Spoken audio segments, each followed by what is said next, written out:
बिस्मिल्लाहिर्रहमानिर्रहीम। अस्सलाम वालेकुम। पिछली वीडियो में हमने देखा था कि कहाँ तक ग्लूकोज जो है वो ग्लूकोज 6 फॉस्फेट में कन्वर्ट हो गया था और उसके बाद उसकी रेगुलेशन हमने देख ली थी स्टेप की, और ग्लूकोज 6 फॉस्फेट बाद में फ्रुक्टोज 6 फॉस्फेट और फ्रुक्टोज 1,6 फॉस्फेट में देन कन्वर्ट हो गया था। इसके ऊपर फॉस्फोग्लूकोआइसोमेरेज कर रहा था, फॉस्फोफ्रुक्टोकाइनेज 1 की रेगुलेशन हमने देख ली थी। बाद में एल्डोलेज आया, एल्डोलेज ने इसको ग्लिसरॉल्डिहाइड 3 फॉस्फेट डाइऑक्सीएसीटोन में कन्वर्ट कर दिया और बाद में इंटरकन्वर्जन हुई, ट्रायोज फॉस्फेट आइसोमेरेज आया और उसको ग्लिसरॉल्डिहाइड 3 फॉस्फेट में कन्वर्ट हो गया। हमारे पास दो आगे मॉलिक्यूल किसके, ग्लिसरॉल्डिहाइड 3 फॉस्फेट के। और बाद में क्या हुआ था कि ये ग्लिसरॉल्डिहाइड 3 फॉस्फेट, इसके ऊपर ग्लिसरॉल्डिहाइड 3 फॉस्फेट डिहाइड्रोजनेज एक्ट करता है, फॉस्फेट का एक मॉलिक्यूल आता है और बाद में NADH जो है वो NADH में कन्वर्ट होता है और बाद में दोबारा ये ऑक्सीडाइज होकर NAD बना देता है। ठीक है, अब ये सारे जो है वो स्टेप्स हमने देख लिए थे। उसके बाद हमने देखा था कि 1,3 बिसफॉस्फोग्लिसरेट जो है वो कन्वर्ट होता है 3 फॉस्फोग्लिसरेट में। अब इस मेन स्टेप की तरफ आएंगे और इसके बारे में हम पढ़ेंगे। पहले वाले स्टेप्स को हम डिटेल डिस्कशन की कर चुके हैं। ग्लिसरॉल्डिहाइड 3 फॉस्फेट जब 1,3 बिसफॉस्फोग्लिसरेट में कन्वर्ट होता है तो ये फर्स्ट ऑक्सीडेशन रिडक्शन रिएक्शन था और इसके क्या होता NADH जनरेट हो रहा था। उस NADH को दोबारा हम NAD में कन्वर्ट करते हैं क्योंकि there is a limited amount of NAD in the cell. और वो कैसे जनरेट होता है कि हम पायरुवेट को जब लैक्टेट में कन्वर्ट करते हैं तो तब भी NADH जो है वो NAD में कन्वर्ट हो जाता है। और इसके अलावा जब वो ETP यानी इलेक्ट्रॉन ट्रांसपोर्ट चेन के थ्रू भी इसकी जो है वो प्रोडक्शन होती है, वो भी हमने देख लिया था कि इसके लिए कौन सा शटल जो है वो रिक्वायर्ड होता है। उसके बाद 1,3 बिसफॉस्फोग्लिसरेट जो है वो 3 फॉस्फोग्लिसरेट में कन्वर्ट होगा, यानी कि यहाँ पर जो कार्बन नंबर 1 के ऊपर मौजूद फॉस्फेट है वो रिमूव हो जाएगा। वो कैसे होगा कि वो वाला फॉस्फेट जो हाई एनर्जी कंपाउंड है वो ATP की प्रोडक्शन में यूज होगा, यानी ये जो फॉस्फेट ऐड हुआ था ऊपर इसमें वो हाई एनर्जी कंपाउंड था और वो दोबारा क्या होगा कि ATP की प्रोडक्शन में इस्तेमाल होगा, यानी एक एनर्जी जनरेशन फेज जो है वो आ गई थी। दो यहाँ पर अगर दो ग्लिसरॉल्डिहाइड 3 फॉस्फेट के मॉलिक्यूल्स आ रहे थे, दो बने थे ना, तो ये तो हम एक को लेके चल रहे हैं लेकिन बने तो हुए दो हैं, तो इसका मतलब यहाँ पर दो ATP के मॉलिक्यूल यूज हो चुके हैं। तो दो ATP के मॉलिक्यूल जो हमने दिए थे वो यहाँ पर हमें वापस मिल गए हैं, यानी ये कंपनसेट हो गया। एक ATP का मॉलिक्यूल हमने देखा था कि यहाँ पर जब ग्लूकोज 6 फॉस्फेट बना था तब हमने यूज किया था और एक ATP का मॉलिक्यूल हमने तब यूज किया था जबकि ये फ्रुक्टोज 6 फॉस्फेट जो है वो फ्रुक्टोज 1,6 फॉस्फेट में कन्वर्ट हुआ था, तो यहाँ पर सेकेंड ATP का मॉलिक्यूल यूज हुआ था। तो दो ATP के मॉलिक्यूल हमें यहाँ पर मिल ही चुके हैं। अब यहाँ पर क्या होता है कि एक सेकंड साइड वे एक और स्टेप मिलता है। वो क्या होता है कि यहाँ पर फॉस्फोग्लिसरेट काइनेज एक्ट कर रहा था, तो यहाँ पर फॉस्फोग्लिसरेट म्यूटेज एक्ट करता है 1,3 बिस फॉस्फोग्लिसरेट के ऊपर, उसको 2,3 बिस फॉस्फोग्लिसरेट में कन्वर्ट कर देता है और ये बनता है रेड ब्लड सेल्स के अंदर, क्योंकि रेड ब्लड सेल्स के अंदर ऑक्सीजन नहीं होती, ठीक है, उनको एनर्जी प्रोडक्शन चाहिए होता है, उनको भी एनर्जी चाहिए होती है। तो यहाँ पर उनके पास ग्लाइकोलिसिस होती है, ग्लाइकोलिसिस ही उनका एक सोल सोर्स होता है एनर्जी का, ठीक है। और उसके अंदर क्या होता है कि एक थोड़ा सा डिफरेंट होती है दूसरे सेल से कि यहाँ पर म्यूटेज एक्ट करता है, उसको 2,3 बिस फॉस्फोग्लिसरेट में कन्वर्ट कर देता है और बाद में फिर वाटर एक्ट करेगा, वाटर रिमूव होगा, डिहाइड्रेशन होगी और फॉस्फोटेज एक्ट करेगा और उसको दोबारा जो है वो 3 फॉस्फोग्लिसरेट में कन्वर्ट कर दिया जाएगा। यहाँ पर यानी कि कार्बन नंबर 2 से जो है वो ग्लूकोज जो है वो फॉस्फेट का मॉलिक्यूल रिमूव हो रहा है। अब नेक्स्ट हम देखते हैं कि ये अब यहाँ पर एक चीज समझने की है कि ये सबस्ट्रेट लेवल फॉस्फोरिलेशन हो रही है, ठीक है। सबस्ट्रेट लेवल फॉस्फोरिलेशन का क्या मतलब हुआ है कि सबस्ट्रेट से ATP हमें मिल रही है, ये नहीं हुआ कि इलेक्ट्रॉन ट्रांसपोर्ट चेन में जाके बाद में हमें ATP मिल रही है। तो सबस्ट्रेट लेवल फॉस्फोरिलेशन का मतलब है कि यहाँ पर ही जो है वो जो सबस्ट्रेट से प्रोडक्ट बन रहा है उधर ही हमें ATP का मॉलिक्यूल जो है वो बनता हुआ मिल गया।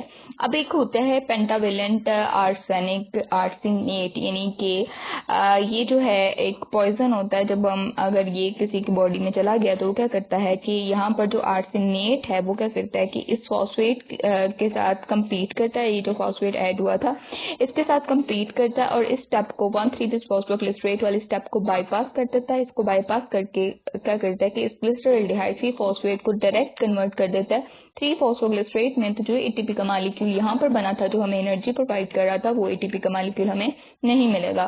तो आई होप सो यहाँ पर आपको ये चीज समझ आ गई होगी। और इसके अलावा क्या होता है कि ATP आर्सेनेट बना देता है, यानी कि ATP के ऊपर जो यानी जो ATP के F1 मॉलिक्यूल के साथ जो फॉस्फेट अटैच है ठीक है, उसके ऊपर जाके ये बाइंड करता है आर्सिनेट और क्या करता है कि उसको एटीपी में कन्वर्ट होने के बजाय वो एडीपी आर्सिनेट में कन्वर्ट हो जाती है। तो इससे भी हमें एटीपी का मॉलिक्यूल नहीं मिल रहा होता, एनर्जी की डेफिशिएंसी होना शुरू हो जाती है। अब 3-फॉस्फोग्लिसरेट हमें बन गया, ये तो अलग स्टेप था ही नहीं, ये तो पॉइजनिंग होगी ना अगर हम नॉर्मल आगे चलें। तो 3-फॉस्फोग्लिसरेट बन गया था फॉस्फोग्लिसरेट काइनेज एंजाइम की प्रेजेंस में। अब 3-फॉस्फोग्लिसरेट की क्या होगी, इंटरकन्वर्जन होगी, कैसे कि फॉस्फोग्लिसरेट म्यूटेज एक्ट करेगा, एंजाइम एक्ट करेगा और यहाँ पर जो 3 कार्बन के ऊपर फॉस्फेट मौजूद था उसको 2 कार्बन के ऊपर जो है वो शिफ्ट कर देगा, यानी 2 कार्बन के साथ जो है वो फॉस्फेट का मॉलिक्यूल अटैच हो जाएगा, 2-फॉस्फोग्लिसरेट में कन्वर्ट कर देगा। अब यहाँ पर ऊपर देखें, ये जो था ग्लिसरॉल्डिहाइड 3-फॉस्फेट, ये ग्लिसरॉल्डिहाइड 3-फॉस्फेट का स्ट्रक्चर है और 1,3-बिसफॉस्फोग्लिसरेट का स्ट्रक्चर ये है कि कार्बन नंबर 1 के ऊपर फॉस्फेट मौजूद है और कार्बन नंबर 3 के ऊपर फॉस्फेट मौजूद है। यहाँ पर क्या होगा कि 3-फॉस्फोग्लिसरेट के ऊपर, यानी ये वाला फॉस्फेट तो रिमूव हो चुका है ना, एटीपी मिल गई है, तो ये जो 3 कार्बन के ऊपर फॉस्फेट मौजूद है ये क्या करेगा, 2 के ऊपर शिफ्ट हो जाएगा, 2-फॉस्फोग्लिसरेट बन जाएगा। उसके बाद क्या होगा कि इस 2-फॉस्फोग्लिसरेट की डिहाइड्रेशन होगी, वाटर का मॉलिक्यूल रिमूव होगा और दोबारा एनोलेज एंजाइम एक्ट करेगा इसके ऊपर और इसको फॉस्फोइनोइल पायरुवेट में कन्वर्ट कर देगा। ये एक हाई एनर्जी कंपाउंड है, हाई एनर्जी फॉस्फेट इसके साथ अटैच होता है। अब एक और चीज देखनी है आपने कि जितने भी ये दो इंटरकन्वर्जन वाले स्टेप्स हैं ये रिवर्सिबल है, रिवर्सिबल है, यानी ये दोनों, ये भी रिवर्सिबल है और ये भी रिवर्सिबल है। अब फॉस्फोइनोइल पायरुवेट हमें बस बन चुका है।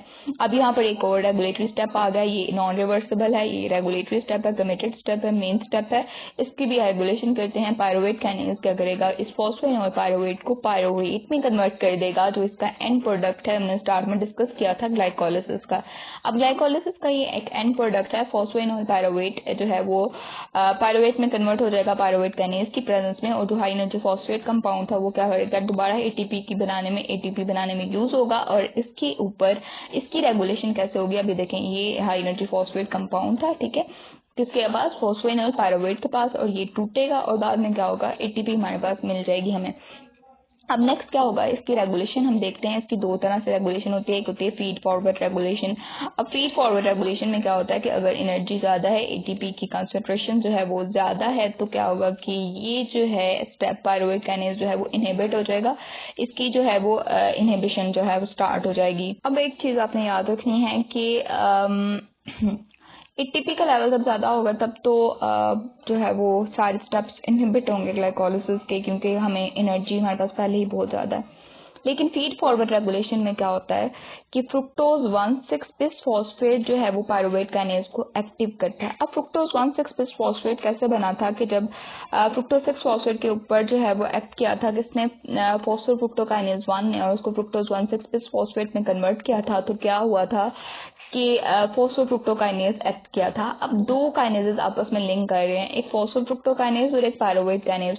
अब जो इसका एंड प्रोडक्ट है जो फॉस्फोफ्रुक्टोकाइनेज 1 का फ्रुक्टोज 1,6-बिसफॉस्फेट, जब इसका लेवल ज्यादा होता है तो ये अल्टीमेटली एक्टिवेट करता है, किसको एक्टिवेट करेगा, ये पायरुवेट काइनेज को एक्टिव करता है और क्या होता है कि दोबारा पायरुवेट में इसकी कन्वर्जन ज्यादा होना शुरू हो जाती है। तो ये इसकी फीड फॉरवर्ड रेगुलेशन थी, जिसका मतलब क्या हुआ कि जब भी फॉस्फोफ्रुक्टोकाइनेज 1 की एक्टिविटी ज्यादा होगी, अल्टीमेटली जो है वो फ्रुक्टोज 1,6-बिसफॉस्फेट जो है वो ज्यादा बनेगा, ठीक है।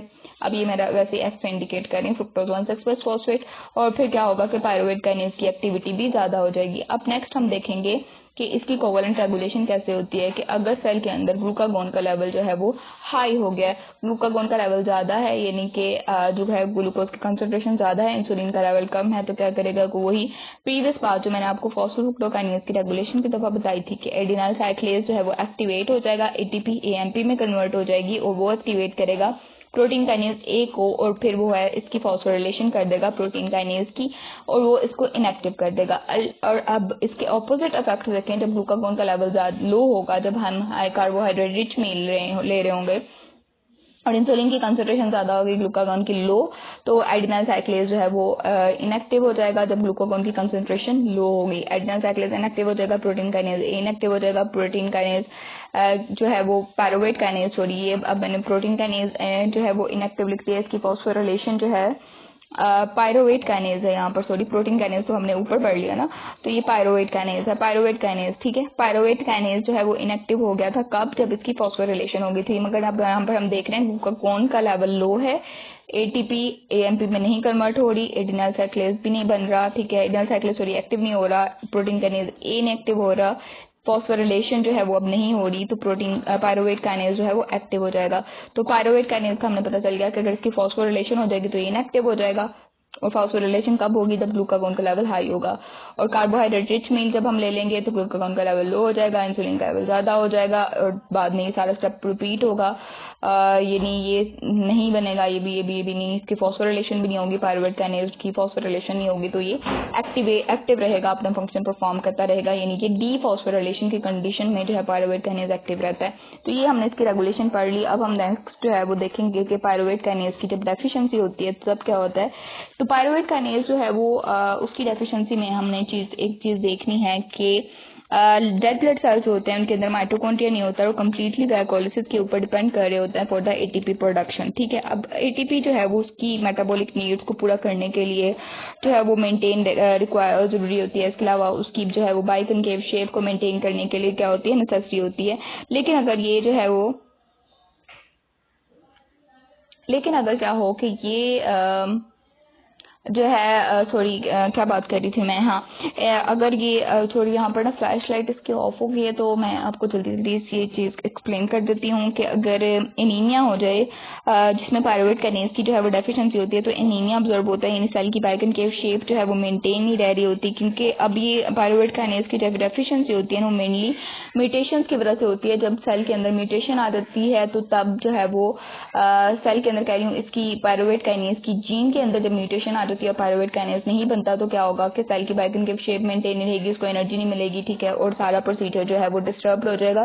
तो क्या होगा कि 2,3 बिसफॉस्फोग्लिसराइड समहाउ इसको कैरी आउट करता रहेगा, मगर जब इसकी पायरुवेट काइनेज की डेफिशिएंसी होगी तो तब भी इसका प्रोसीजर जो है उसकी मेंटेनेंस ऑफ शेप और बाकी सारा इसकी एनर्जी प्रोवाइड करना वो खत्म हो जाएगा, तो एनीमिया होना शुरू हो जाएगा। तो ये सारी चीज़ें जो है वो बताई हुई हैं इन्होंने, और बताया कि इंडिविजुअल जो हेटेरोजाइगस होते हैं पीके की डेफिशिएंसी के लिए, यानी पायरुवेट काइनेज की डेफिशिएंसी के लिए, वो मलेरिया को रेजिस्टेंट होते हैं, बट एनीमिया भी इनके अंदर ऑब्जर्व किया गया है।